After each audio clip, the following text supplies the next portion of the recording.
taxes don't pass, we won't face 441 because everybody will start to put pressure on the government and legislature to reduce that number. And SIA felt that could go to a much lower number. But for planning purposes, we've always planned on the governor made revisions so we have our assumptions. So you're right. There's a strong feeling from the number of individuals. Does anybody think the alternative plan that this lady has is like that? For her, we'll go to that. We'll have a slide for that. Ms. Harrison, the feeling is that hers is pulling low. It's still in the 40% now. I think that's the highest it's gotten. It's going upwards, but not enough to where she's going to be able to have the strong percentage that you need in the vote right now for that to pass in November. Because the opposition for either one really hasn't come out to the court. But we'll go over both those initiatives in a subsequent slide. We've talked before with the board about Prop 98 because it's been adjusted and it's been manipulated in essence in terms of expenses have been moved into Prop 98. For example, 1213 QIA is one program, for example, that's moved into Prop 98. If the taxes don't pass, the governor plans to put debt service on bonds into Prop 98. So those are, you probably read about the latest court ruling that substantiated the governor's move to put expenses or to create a special revenue fund, which he did with realignment. And that was about $6 billion that went into a special fund to pay for the realignment plan that he has. And the tax initiative, that becomes constitutional. If that passes with the voters. So the manipulation of Prop 98 really makes it difficult for us to count on Prop 98 to get the additional funds on a year-to-year basis that everybody felt Prop 98 was intended when it passed. So that's another issue. And then mandate funding. The governor's proposing a block grant and to eliminate, there's 6 specific mandates he wants to eliminate, and then for districts to get a block grant if they continue with the other mandates. And then transportation, when he proposes weighted student funding formula, and we'll get into this, there's 2 standalone items. One is transportation and one is TIG that will continue to be funding. So it's not eliminated, but the whole weighted student formula funding is based upon the taxes passing. It's not, his intent is not to implement it if the taxes do not pass. Go back to the mandate funding. How do we convert that to a block grant perspective? Well, the mandate funding, Mr. Navarro, what the governor's proposing is he's going to give a dollar per student. I believe it's like $28 per ADA is the amount that's going to be given to school districts and county offices of education. The issue that the Education Coalition has with this proposal is that when it's converted, there's some winners and losers in this situation because it's just given to even districts and organizations that don't claim for mandates. So that's where the issue is, and hopefully, it's not too scary to go out there. The other concern is that even though it's proposed for 1 year, there's nothing that's making it constitutionally driven will be an ongoing source of funding at that level, so you could eventually take it on or change it in subsequent years. Right now, it's in the Constitution that you have to pay back the mandates. That's, for example, why us and many others continue to fund claims even though we don't get funding. But when the funding is there, they have to pay back those claims. And probably around 5 or 6 years ago, a lot of districts got a pretty good chunk of money from mandate reimbursement. Is that all part of the, what is it called, the weighted student? No, that's separate. That's separate. So when you look at the alligator chart, this is what this chart referred to. This shows you for the average unified district that based upon the current deficit, if that deficit was not in place, then the average unified district would be receiving approximately $67.47 per student. But the middle line is base funding if it was truly flat funded, and then the actual reduction if the taxes do pass would be $52.44 as the taxes don't pass, and the mid-year triggers are implemented, and it brings down that funding to $4,800. So close to about $2,000 per student. A little bit, actually, a little over $2,000 per student, or just under $2,000 per student district to budget for and plan for. And we provided this to the board last month to show the board for our other purpose revenue. That's our basic source of unrestricted funding that funds all of our unrestricted programs. We should be receiving about $30.57 per student. This is based upon the countywide ADA, which is just under 410,000 students. And as a result of the deficit that we have, we're gonna be funded 2368 if the taxes pass. If they don't, it's down to 2171. So we're losing close to $10 per student, $9 to $10 per student. That's significant when you multiply that times 419,000. When you look at the deficit factors, this includes 1213 projected. This is for districts. It's 22.27. So when you look at that previous chart, the top dollar amount, you just take away this percentage, and that's what districts have to plan for. Again, when I mentioned this before, when we had our last deficit back in 2003-04, it took these 3 years to pay it down to 0. And that was in relatively good times, and now we're up to 22%. And so for this to get paid back, the estimates range upwards of 10 years or more, depending upon who you ask. But at least we know from right now that the governor's projections for the next 4 to 5 years is to buy down deferrals. So that's not a district budget, it's just cash. So districts have to really face the long-term perspective, and what we continually said is that the way the districts are planning forward is really with ongoing reductions, because so many of them utilize one-time ARA money, jobs bill money that's still in play this year. Jobs bill money expires September 30th of this year. Once that's out, there's no more one-time money. Districts have really drawn down their reserves, and so moving forward, even if the taxes pass, it's 5 years, 3 to 5 years minimum, unless the economy goes skyrockets forward. So if you look at county offices, we tend to have a little bit higher deficit. Ours is 22.54. But this gives you an example of the deficit that we have, and this is applied to our revenue limit, other purpose revenue limit, and other revenue limit figures. So the major things that came out of the May revision is temporary taxes, as I mentioned, the governor's plan, cash deferrals, redevelopment agencies. We'll talk about weighted student formula, flexibility proposals, and transitional kindergarten. So these are the two, Ms. Harrison, we talked about the two initiatives. The first one is the governor's plan, which is this one. The bottom one is Ms. Munger's, Molly Munger's plan. Both polling, the most current polling has the governor's plan at around 54%. There's some polls that are a little bit higher than that. And Molly Munger's continues to stay in the 40% range at the highest. So the feeling is that she doesn't have enough support to have hers pass, especially since the opposition hasn't weighed in. Her proposal does go directly to schools. The first couple of years, there's some money that goes to the state to offset the state debt. But then after that, it goes directly to schools, and it's a higher amount of money. So some people like that because the schools get that money directly, it doesn't go to the state. However, the governor's is going to help make the state's budget structurally sound. And so if his doesn't pass, for example, if his does pass, then there's the feeling that he will have additional cuts to school because he knows that her proposal is going to give schools additional money. And then many people think that with both of them on the ballot, it's going to make it difficult for the one to pass. And if that happens, then we'll face 2 million revenues, and we'll have to face a trigger cuts together. So what happens if they're both in? Well, I'll let Dennis weigh on this as well, but we've heard that depending upon the line item part of each proposal, whoever has the most votes will be in effect.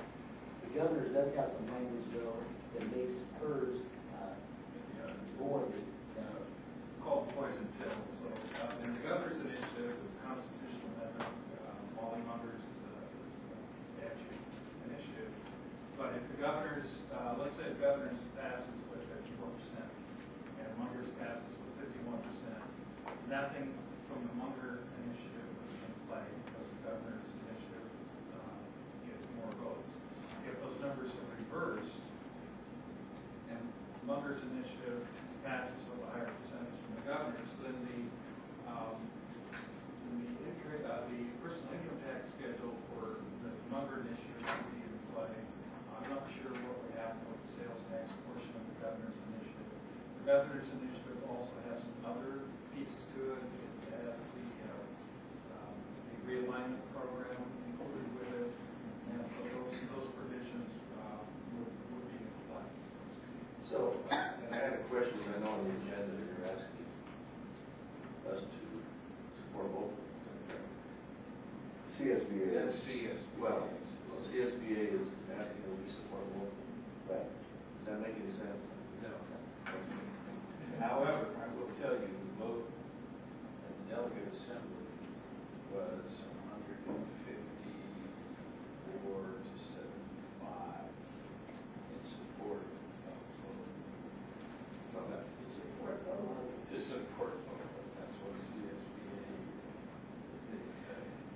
That's not what I said. Why don't we go to the, I'm glad that we brought that, because I had questions about it later, so I'm glad. Isn't the rationale for I the other understand. The rationale. What's the rationale for supporting both of them? If one doesn't want to do the other one will? Well, Why did they? it was hard to figure out what the rationale was. I thought for both of them. Well, I think one part of the rationale could be that people are going to go into this with the idea they have to vote for one or the other, in which case they would both fail. But if people go in with the idea we can vote for both of them, then maybe one of them will pass. Yeah. We can vote for one of them more than one, there's not. We have to be voting. Let me ask you this, Tim. In your opinion, financially, whatever, is there a detriment to either one of these two, to the districts? I think that most people feel that districts absolutely need more revenue. We need to get additional revenue. And the only concern for both of these is that the public will feel that education now has the funding that they need to solve everything that they have in terms of problems. And in both of these cases, while it's additional revenue, it's still way under the studies that we released several years ago, saying that we needed to have to fully fund the requirements of districts need to meet the state standards. But financially, that's why I'm asking you, financially, they're both, they're not a detriment. They're positively going to be approval for revenue for school districts. That's not, Both of these will provide additional revenue. either one. Either one. Okay, thank you. They're not enough, right? Yeah, I think the studies that were released by Stanford said that we really building a boosting, and this was before we had deficits. So there's still a big gap in terms of that analysis. So when you look at the deferral overview, we talked about deferrals. So if the taxes pass, the deferrals go down to 5.8 billion. So that does help with cash, but it doesn't increase budget. But you can still see that we still have deferrals, so we should be getting these apportionments in these months that are indicated. We have the inter-year deferrals and the intra-year deferrals. So cross-year deferrals, for example, this top one goes from February until July, March to August, April to August, April to August. And what that forces districts to do, like we mentioned, is increases the borrowing that they need. So that's been a big concern for districts. We've seen more borrowing in our districts. Most go through the TRAN, which is the tax revenue anticipation note, and there's a cost to that. So we have concerns about this continued level of borrowing, even if the taxes pass, unless the governor continues to pay down the bills as much as he said. Even that will take 7 years to do. So if the taxes fail, then the deferrals are back up to about 8.84 billion. So we still have these continued deferrals that districts will have to deal with. Here's an example of the cash flow analysis in terms of the apportionments on a month-to-month basis. So this is the statutory payment schedule. This is what districts should be receiving each month. And you can see if the taxes pass, there's still no cash in July and August. Then September there's a bump, and there's no cash. And so it follows this apportionment schedule throughout the year, but we still have these cross-year payments that are done in July and August. And if the taxes fail, then it changes based upon this schedule right here. So instead of districts getting this continual amount of cash on a month-to-month basis that they can count on for all their expenses, primarily payroll, they have to adjust, and that's what forces the borrowing.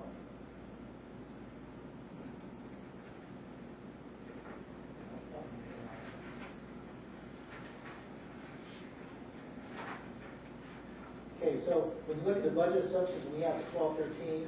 We're planning on flat funding. There is the COLA there, but it's not funded. It's added to the deficit factor. That's up to 22.5%, as I mentioned, for county offices.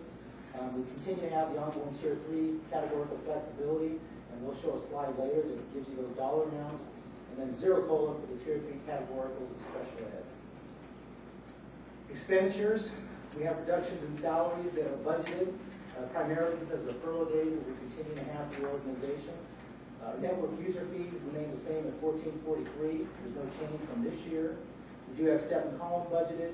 And then the health and welfare plan, we do have a cap on our low HMO, which is Kaiser. We did have a decrease in the Anthem Blue Cross HMO, and then the increase in dental, but no increases in the Blue Cross, PPO, or Vision Life. We have increased the statutory benefits, SUI, PERS, STIRS, and FICA based on the schedules. We did require all the departments to put aside a 7% reserve so that when the mid-year triggers come out, right now, the assumption is it's going to come out on the revenue limit, and the governor's offering the flexibility for districts to increase the amount of days that they take off the school calendar. But until we know exactly where those cuts come from, we recommended that everybody put away a 7% reserve so they can plan for any trigger that's implemented. We have a restricted maintenance budgeted at 3%. Indirect cost rate increased to 7.5%. And we'll talk about that because that was a request from the board at our last meeting. And then employee out-of-pocket share for health plans. So this slide is a new slide, and we did this because of the questions that came up last month for indirect. If you look at your packets, I believe all of you should have, it's in the last page? Yes. So on your last page, you have the approved indirect rates for all the county offices. And as you look at that page, you can see where that percentage varies significantly. Some districts have as high as a 23% indirect rate. Some have 11, some have 10, some have 9, some have 5. So it depends upon the calculation that's approved to the state that gives that indirect rate. So as I mentioned, ours is 7.55 for the current year, but this slide is meant to kind of help you understand how that's calculated. So when you look at, when we close the books this year for the unaudited actuals, and we'll do that, we'll give that presentation to the board in September. Once we do that and the books are audited, and as you know, the auditors have come in the last couple of years with no findings and no audit adjustments, so those numbers have been verified, then we submit this information to the state. And we basically look at all the expenses that are in these functional areas. So the SACS accounting structure, and I don't want to get too detailed, but there's a function that's part of that string, that accounting string. So all the expenses that tie to these functions in here are the numerator for the calculation. The denominator include all the expenditures that tie to this functional area. And it's a simple calculation. It's a detailed form that we have to complete. But the calculation is relatively simple. You basically take the expenditures, which shows you here 14.9. The expenditures for these functional areas 198 million, and that gives us the approved rate of 7.55. So when we do our unaudited actuals this year, we'll do the same calculation. The state will receive this data, they'll validate it and approve it, and then that indirect will be in place for 13 and 14. It's always a year in arrears. So my question is, okay, how is it that we can ask for a higher rate if this is the way it comes out? We don't. We charge this indirect. This is a national indirect that we can charge. I see. And so that's why we're at 7.5. But other counties, they do have higher rates because when they do their calculation, their numbers are different. It's based upon each individual county. How could we raise that rate? Are there any changes we could make? Well, no, not anything we can make, but there are things that happen that will require it to change just because of the way the expenditures fall out. So when you do a simple division problem, for example, 1/5, and then your denominator is reduced to 1/4, that increases the rate. So right here is one example with kids in care. Right here. So here's KNC. Those expenditures, when the program is not with us anymore, will not be there for the denominator. So we anticipate that indirect rate to increase because we won't have those expenditures. So if you lose any of this, then it'll cause your denominator to be reduced, which will increase your rate. So is there anything else we could do? It fluctuates. The expenditures always fluctuate on a year-to-year basis. Well, I mean, I'm into that, I'm into the money. Yeah. But it's hard to really plan, Ms. Harrison, in terms of trying to deliberately target the rate to try to make it go higher. I think that's something that's really difficult, almost impossible to do because we have a program, we run it, we need to have those expenditures, and the timing of that's based upon the department need. But when something big like this happens, we can anticipate a higher indirect because we know that program may not be there, which will cause that number to be smaller. Are you anticipating it's going to grow? It could be potentially near double digits. Probably not 13, 14. It depends on how long we run the program. for budget year, 12-13. But if a whole year without kids in care, we'll increase that rate probably to double digits. Unless something else changes on the layers. So it's a year-to-year. It's very difficult, but we wanted to show with you, because I know there's a question about why it fluctuates so much throughout the state. And this is the calculation that's done. Ms. Harrison, to clarify as well, the business office does take a very, very hard look at this particular function when we're closing the books annually. Because as Mr. Alejandro mentioned, the functions that are provided, some of the services are supportive of internal county office operations, and then some of the services that are provided are done on a regional basis or in support of the districts. So if, depending on the percentages, say we have a staff member that may provide 25% support to internal functions, 75% externally, the change in that FTE or how that responsibility and scope is broken out can have an effect on the rate. So we look very closely at that when we close the books as well. Yeah, well, the point I'm trying to make is that in the kind of environment we're in right now, that example that you use where, we simply roll over and then we roll over, and we say, okay, this position is this because it's always been this.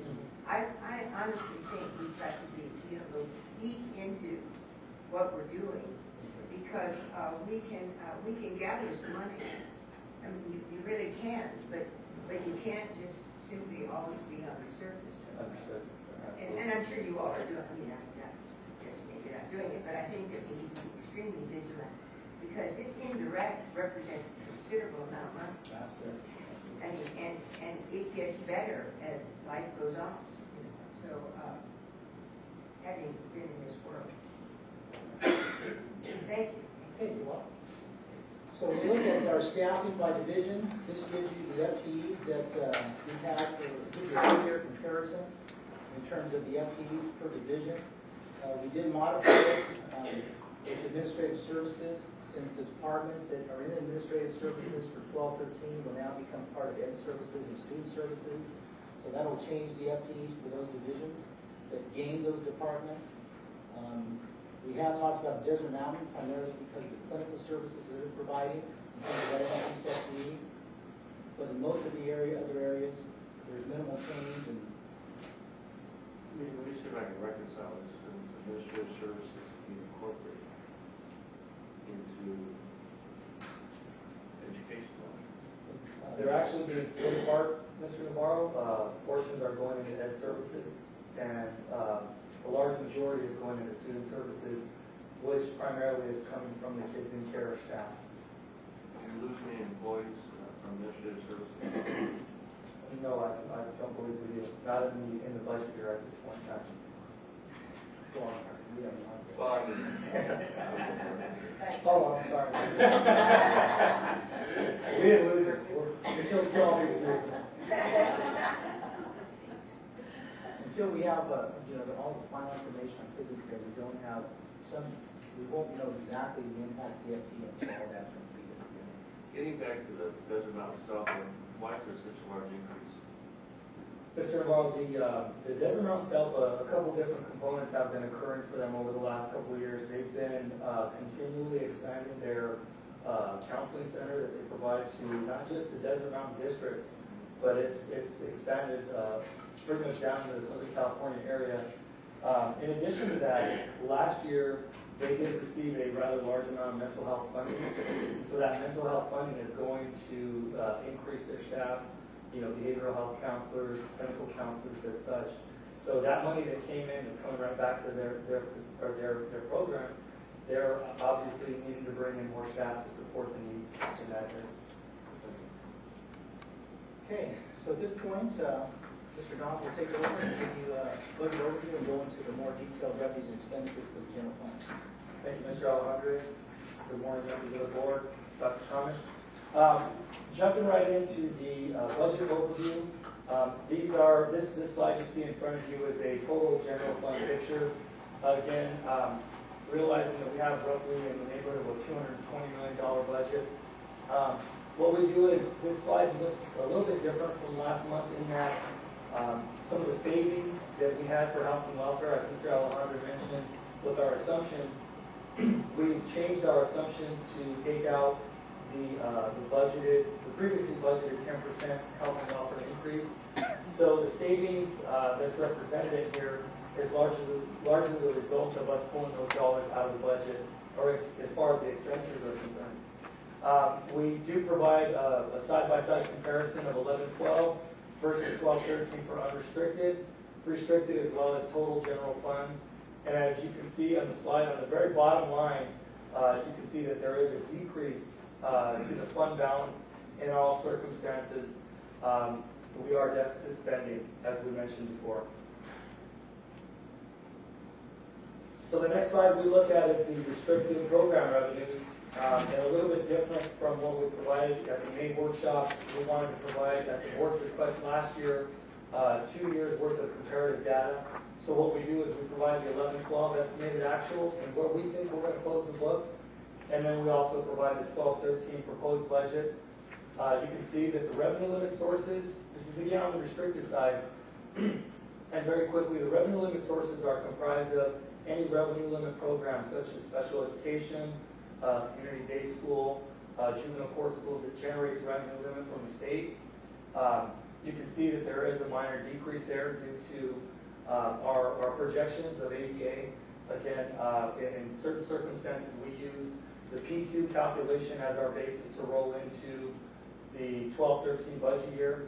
So there is a slight decline in some ADA, and we hope that picks up as the course of the year goes through. Federal revenue is special education funding as well, AB 602, IDEA funding, and grants that we receive federally. You do notice a decline there. A couple of the grants that are run by Dr. Hickey's program are coming to a close next year. In addition to that, our job bill funding is also coming to a close. We're expected to expend those funds no later than September 30th of 2012. Other state revenue is categoricals as well as special education funding primarily. And in that regard, you see a small increase there. The mental health funding that we talked about during the course of this year, at budget adoption last year, we didn't necessarily have it in the budget. And again, that has kind of floated between Fund 10. We've been receiving guidance from the state, the Special Education Local Plan Area Fund. And at this point in time, they're telling us to go ahead and budget it in Fund 01 budget, which is what you see in front of you. And then other local revenue, the last thing you see on there, other local revenue is bill backs, any district revenue that are received to run our alternative ed transportation programs. And in this regard, you see an increase for the fact that we have transportation funding. Although we're receiving it, the cost of the program tends to increase based on our contracted services. And so the large majority of the increase there is relevant to the district bill back for running that program in the black. Restricted program expenditures. My apologies for my voice. I was yelling at my softball kids all weekend. So I apologize. We came in second place though for a tournament. That counts. Anyhow, no different on this next slide with expenditures. We look at again the 11-12 estimated actuals, compare that to the 12-13 proposed, and largely the big difference again here is the fact that our employee benefits, it shows a modest increase there, but if you look at that and span that over the course of a $30 million benefit plan for for all of the student services employees and the folks that we pay on the certificated side, there was some increases for dental and modest increases for some of the health plans. So that's reflected there as well as the statutory benefit increases. However, a lot of the savings there has dropped down into the 5,000 area. We had about a $3 million increase built into our employee benefits because we thought that 10% was going to look like that. Well, those dollars have essentially come back down into the services and other expenditure areas. The reason for that, as Mr. Alejandro mentioned, is we're requiring budgets, programs to budget a reserve. So we don't necessarily want to make those dollars available to the program to go out and expend. This is where they're capturing those savings. So it remains within their expenditures, but it's targeted just in case we have that mid-year reduction. Books and supplies, we had a modest decrease there year over year, and again, this is the departments and programs as a result of the reductions. They're really sharpening their pencils and pulling out any money they can to put in a reserve at this point in time. And hopefully come January, if we don't have a mid-year reduction, they can execute those spending plans as they previously planned on. Other outgo pass-throughs, large decrease there. Again, that's Fund 10. That's the mental health funding. It used to primarily go straight out to the districts. Again, that's brought over to Fund 10. And then other outgo, this is a result of our indirect rate increasing. Again, as Mr. Alejandro pointed out, the indirect costs are based on the amount of expenditures. So the expenditures have gone up a bit, but the true impact right here to cause this number to go up by $1.3 million is the fact that our rate has increased by almost 1.5%. Unrestricted program revenues, very similar to the previous two slides that we looked at.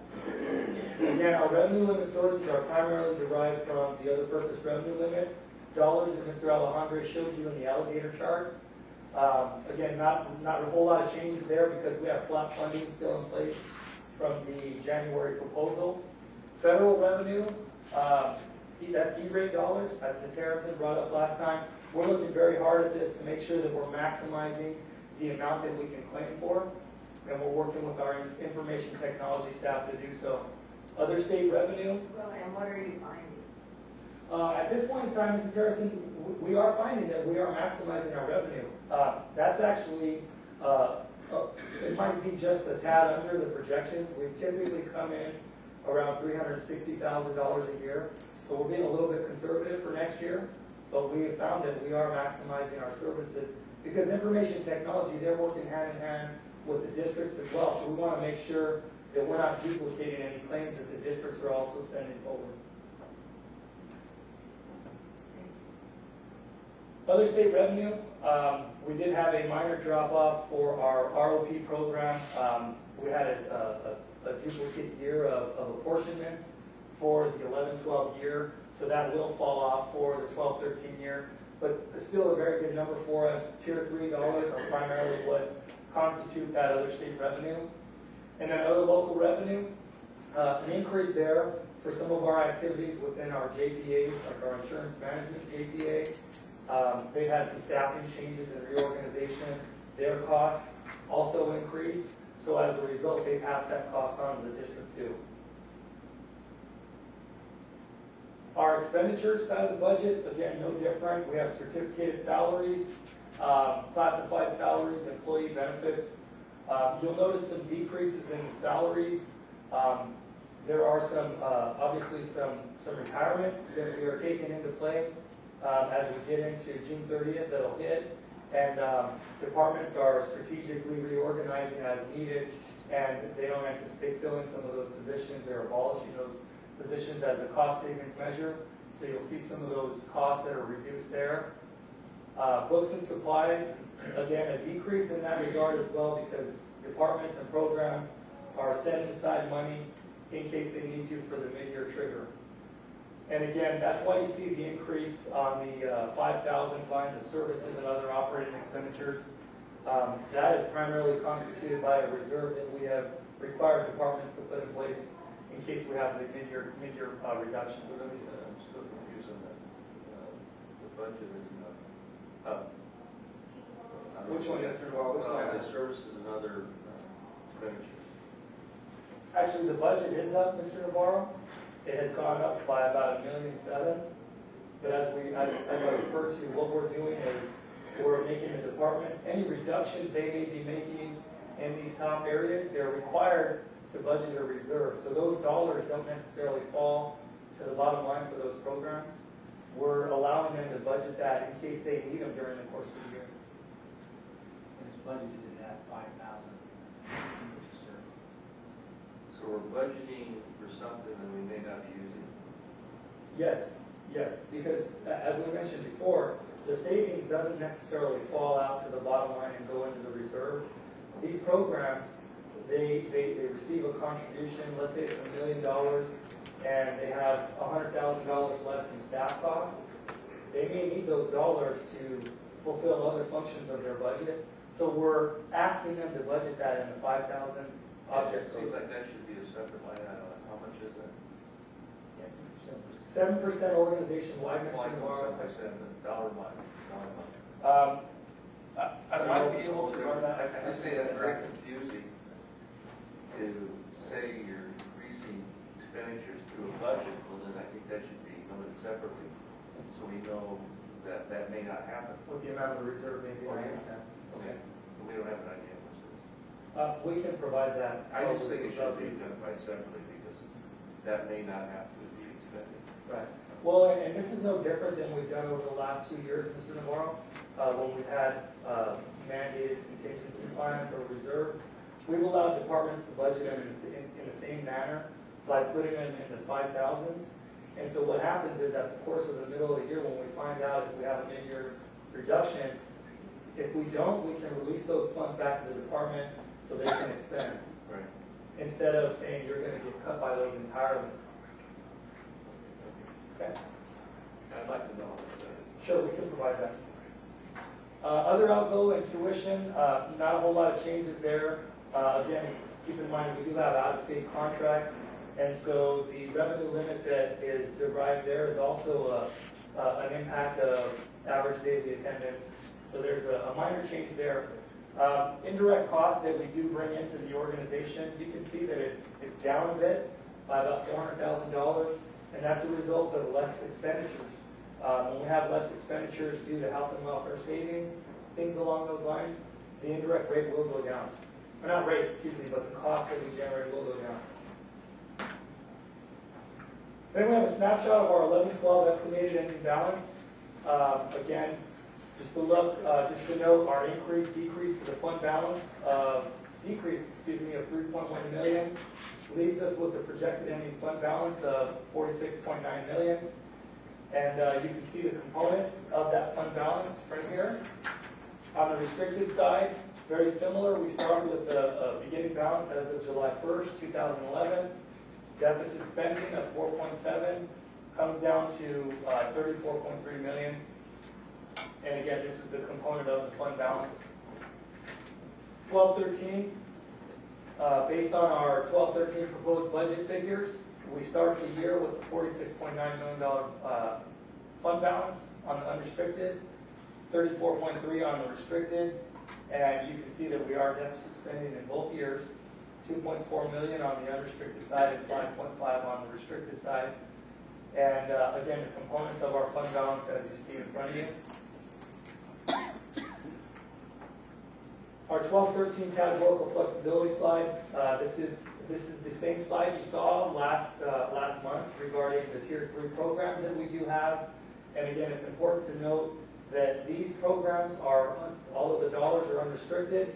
We still continue to commit them to providing the resources for the programs, as you see outlined on the left side of the screen, the program name. But we were required to report to the board that these funds can be used in for any educational purpose. And before we leave this one, these are the programs that would be in the weighted student formula. So the way that the governor's proposed it is to go over a 7-year period, so there'd be a 5% the first year. So there would be a portion of this that would be taken with the revenue limit to come up with this weighted formula that he proposed based upon student-free and reduced lunch counts and English learner counts. Most people feel that won't be in place for next year because there's just too much opposition to it. Very late in the budget cycle for that to get approved. But the governor has had this as a priority to have some sort of weighted student formula in place and permanently change school finance over the long term. But if that gets implemented, many people are finding that's doubtful at this point. So our feeling is that we won't be budgeting for any weighted student formula for 12-13, but it's something for us to continue to monitor closely because that has an impact. The biggest impact for us as a county office is that he's saying the county offices are not impacted. But yet we do receive these funds.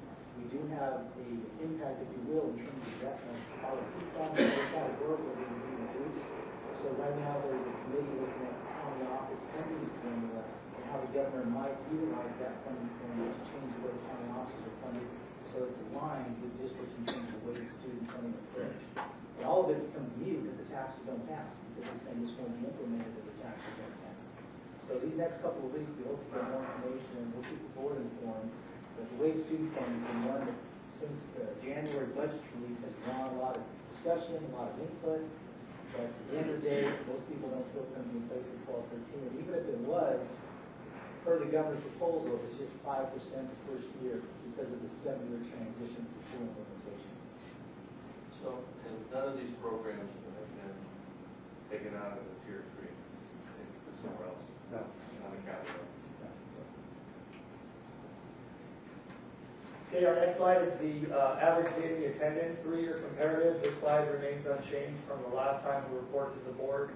As you can see, it reflects the average daily attendance in our alt-ed and special ed programs, as well as our other purpose revenue.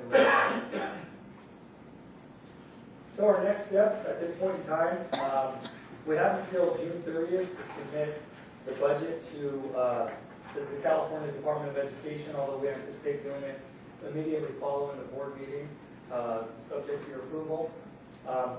Once the state adopts a budget, we have 45 days to come back and make revisions to the budget, and we will obviously be bringing an update to you once that occurs, if there are changes that materially affect our budget. And then lastly, as Mr. Alejandro mentioned, we typically bring our unaudited actuals to be presented to the board at the September meeting. And we'll just also mention that, as you see our budget functional guidelines for the county office, we also provide those directives to districts. The districts receive this document from us. It's on our website, so anybody can access it. It's a 17-page document that goes over the key components of the governor's budget and what the county office is requiring districts to do for their budget assumptions and guidelines. So this gives the districts directives in terms of them building their own budgets and having those approved for their boards. And all they're going to have to do, as you know, this month, before June 30th, so they can submit them to us July 1st. We'll go through the certification process with the districts starting then. We have to get up to the state by August 15th. And at this point, we've had 13 districts that qualify as second interim. So we feel there's going to be some districts that we have to disapprove their budgets or conditionally approve them, which then changes that timeline. So we'll let the board know once we do that certification. But that's the next step from the external side in terms of us working with districts. I want to ask a question. If we find that among those 13 districts, we have to, cannot qualify, what does the county, what obligations do you have to those districts? Or what are you required to do? Once a district has a disapproved budget or they become negative, then we have to engage. And for example, if we have a district that becomes negative on their interim financial report, then the county will appoint a fiscal advisor to the district. That fiscal advisor works for the county superintendent and has what refers to the stand rescind authority. So they'll be at every board meeting. We will be working with the district on a budget recovery plan. And that fiscal advisor will have the authority to stand and rescind the action the board takes if it's going to have a negative impact to their budget. And who are these people that we might hire? Are they our own people or are they consultants? It's a shared cost, and shared cost with the state. Once they become fiscal advisors, their statute determines the cost. The districts do have a cost attached to it. We've been using Michelle McLowry, who used to work with FICMAC, still does some work for FICMAC. She's retired, very skilled. She works with many of our districts right now as a fiscal expert. There's differences between a fiscal expert and an advisor. Fiscal expert is something that we offer every district who's qualified. That person goes to the board, works with the board and the superintendent and district staff on building back their budgets so they don't become negative. Once they become negative, then it's not a fiscal expert anymore. It's a fiscal advisor. It sounds different, sounds a little awkward because we think advisor is low level, but the advisor is the one that actually works for the county superintendent and staying with some authority. And Michelle McLeod has done that for the state. We plan to utilize a Navy military. Kelly is retiring. She's going to be a resource for us. We want to have individuals in those capacities that really are truly skilled in the fiscal accounting for districts, budget process, that can provide that service at a level that we would expect. Once you get to that stage, very, very difficult, sensitive, arena to be in. We want to make sure we have qualified people. We've also had a couple of retired CBOs. For example, Joe Davis, who retired from Rialto, was the fiscal expert in a couple of our districts last year. So it all depends on the availability and the resources, but we have a pretty good pool of individuals that we can draw on. In addition, for some of the districts that are lower level of qualified, we have our own fiscal advisors become the fiscal experts for the district. So it doesn't necessarily have to be external, it can be our staff. And we have our fiscal advisors that perform that capacity for some of our lower level qualified districts. But as you're looking forward to this, do you believe that we might have at least one district that will be negative? If the triggers go through, yes. If the triggers don't go through, I don't believe, we probably have two that are close, but they're working and they're getting closer to having a contingency plan that will get them through 12/13 if the tax is passed. We don't have as much concern if the tax is passed. If the taxes don't pass, the triggers are implemented, especially at that level, which we know may be lower based upon the feedback we receive. But if the triggers are pulled, we have some districts that we feel definitely could potentially be negative 12/13. And must they then adjust their budget within that year? Yes, because once the budget they're adopting right now is based on the governor's proposal, so that includes the revenues from the tax initiatives. But we've also asked them to put aside a contingency plan that represents the 441. The problem with that contingency plan for some of the districts that are in the deeper areas are that most of the areas in the contingency plan are contingent upon collective bargaining issues, which they still have to go through that process, and that's very difficult, especially with the entire amount is strictly in collective bargaining. The governor's offered the additional days to reduce the school year, so that could be helpful because then we can have additional furlough days based upon statute of the state if that goes forward. But at this point, that's the area that's really, really dicey, if you will. And it's not that we look just at revenues expenditures. The FICMAT has an indicator sheet that goes through all of the areas of fiscal solvency, including deficit spending, position control, revenue projections based on ADA. There's a lot of factors that we look at, and we look individually at each district to determine where they rank on those areas. And so the ones that have difficulty in all the areas, those become the districts that are our primary focus and oversight in terms of really watching closely. Well, one of the concerns I have is that if we end up with one or two districts that are really negative, and all of this doom actually happens, they are currently borrowing money. I'm worried about the debts that are being, assumed, and maybe, because that will affect prior and next year's, because the districts, the ones I'm talking to, are borrowing money. I don't know how they're paying it back. Borrowing is a big issue.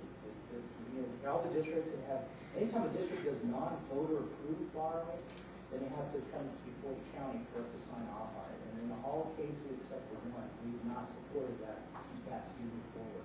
Now that they're qualified, they have to get our approval. And so districts know that, and so they know that we're going to probably not approve it if they don't show the capacity to pay back.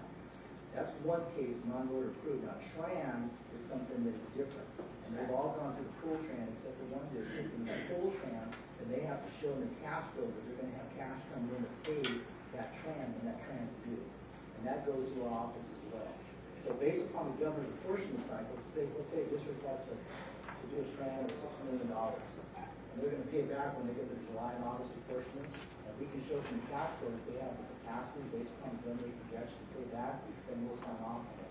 But if things change between now and then in the budget, if the governor is anything different, that could potentially be an impact. Well, but also the money is not coming in at the same time anymore. It comes in, right, much later. And their cash flows are built upon that schedule. So we have everything coming in based upon the most current cash schedule that we know is in place for the state. Right, because that's going to really impact the districts in terms of additional borrowing because they're not getting the money for to pay their employees. Right. Okay, well, all right. Because in my area, I'm sort of talking to the people about where they are. Right. We provide cash flows to districts from our office, so we give them regular cash flows. I get cash flow update every week from business advisors. advisory services, so I know where every district is from a general fund cash perspective. Every single year. And when we start to see trends with districts, and we work closely with business advisory to make sure that those districts have a plan in case they start to become negative. County auditor controller requires districts to have board-approved resolutions so that they go negative in any fund, they have another fund that the county can draw from to make sure that the fund that's negative has funds to cover the expenses. And so districts have those resolutions that they've all submitted to the county auditor controller. So it's not just an issue with us, it's also an issue with the county auditor controller. Yeah, now I will say, and this is directed to the superintendent, the districts that I have talked to, they feel that they are getting superior service from the county. So I congratulate you on that, because they do things that you all know what you're doing. How nice. But I mean, and they talk about the fact that they have a close relationship with the county, and they are getting, but nevertheless, they can make some kind of wacky decision out there, when you're sitting in a boardroom and, someone's trying to do something. They don't always think, or people don't deal with this. Okay, thank you. Congratulations. Yeah, congratulations from the districts I've talked to in my area, what you are doing. Because we have some in trouble. Do we have other questions? Well, I'd like to thank Mr. Lieutenant for a great job he's done.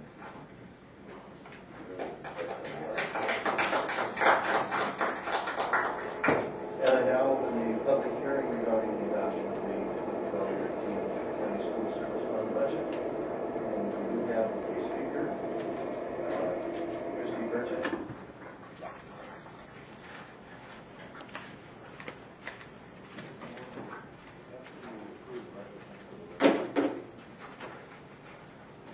Hello, good morning.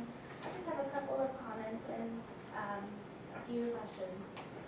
I want to encourage the county board members to take a look at the litigation costs of the county and the SELPAs before voting to adopt the budget. I had some questions about the fact that the SELPA budgets were part of the package, I guess, to approve today, since the individual SELPAs, I assume, at least I know the one I belong to, adopted their budgets. I don't know exactly how that works, why it needs approval twice. So just a question about that. Also, I noticed on the full budget package, under the SELPA tab, that there was a note about, on the bottom, about private schools.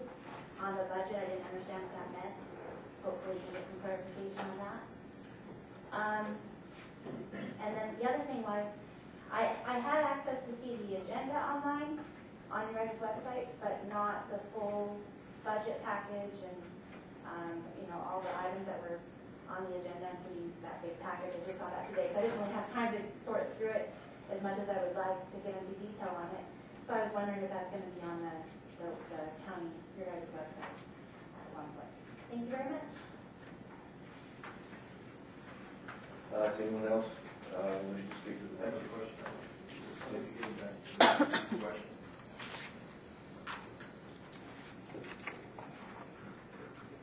It's okay.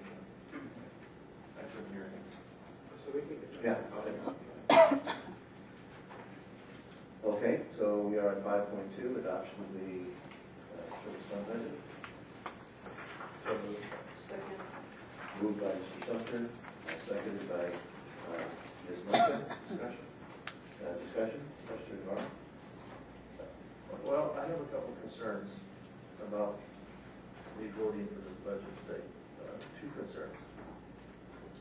I did get an email from one of our constituents in the West End regarding the large number of litigation dollar amounts that was in the budget the last number of years regarding special education. And I'm concerned that there's a lot of money that's being spent in fighting families with students with disabilities that could be put to better use. So I have concern with that. I don't know if we as a county board have any oversight on how that money is spent, but it is part of our budget. And I'd like to have that audited, at least the current year's dollar amount, to see exactly how that money is being spent and why. Is it going to court? Is it, whatever format that money is being spent? I have a concern with that. Maybe we could look at whether it's reasonable or not, or our attorneys spending too much of our taxpayers' money. The other thing is, I have another email from one of our constituents in the West End indicating that $114,763 was spent in litigation against her child, which to me is outrageous. Outrageous that we're fighting parents that are advocating for their student with a disability. I'd like to see that investigated also. And then lastly, as this board knows, and Dr. Thomas knows, I had a concern regarding kids in care, that there were issues there that have never been applied with our requesting when the community has come here to the podium asking for a report on why we're no longer going to be having kids in care as a program, what happened. Dr. Thomas, you have indicated that you're not going to release any information relative to that. So that tells me that maybe there's a cloud in some other programs in this budget that maybe is not proper or in compliance with the state. And so for that reason, I'm going to vote no on the budget. Thank you. Any other discussion? All in favor of adopting the budget, please signify by saying aye. Aye. Opposed, no. Opposed, no. Okay, Mr. Barrow votes in opposition, and it passes. We've had a request for finance. Yes. Was it a four-word vote? Yes, it was a 4-1 vote. We've had a request for a